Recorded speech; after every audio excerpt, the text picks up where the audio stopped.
بسم اللہ الرحمن الرحیم والسلام علی من اتبع الہدی۔ ہدایت کی اتباع کرنے والوں کو راحت دو جہاں قرآن چینل کی طرف سے سلام عرض ہے۔ تمام تعریفیں اس پروردگار کے لیے ہیں جو اپنے حاجت مندوں کو حقیر نہیں سمجھتا۔ لاکھوں درود و سلام ہوں محمد و آل محمد پر۔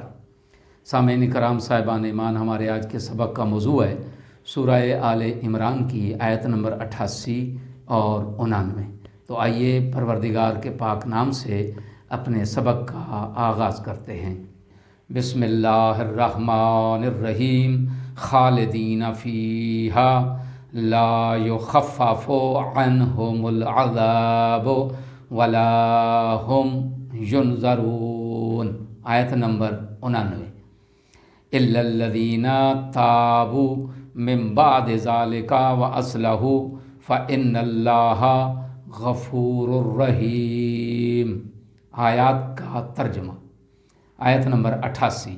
وہ ہمیشہ اس لعنت میں گرفتار رہیں گے، نہ ان کے عذاب میں تخفیف ہوگی اور نہ ہی انہیں مہلت دی جائے گی۔ ترجمہ آیت نمبر 99۔ سوائے ان لوگوں کے جنہوں نے اس کے بعد توبہ کی اور اپنی اصلاح کر لی، بس اللہ بڑا بخشنے والا اور رحم کرنے والا ہے۔ آیات کی تفسیر۔ خالدین فیہا، وہ اس لعنت میں ہمیشہ رہیں گے، یعنی وہ ہمیشہ اللہ کی رحمت سے دور رہیں گے، اور جس عذاب کے یہ لوگ مستحق ٹھہرے وہ ایسا عذاب ہے جس میں تخفیف کی نوبت بھی کبھی نہیں آئے گی۔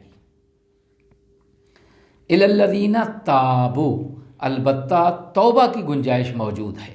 صرف توبہ اور پشیمانی ہی کافی نہیں ہے، بلکہ توبہ کے بعد استقامت بھی شرط ہے، یعنی دوبارہ ایسے گناہوں کا ارتکاب نہ کیا جائے۔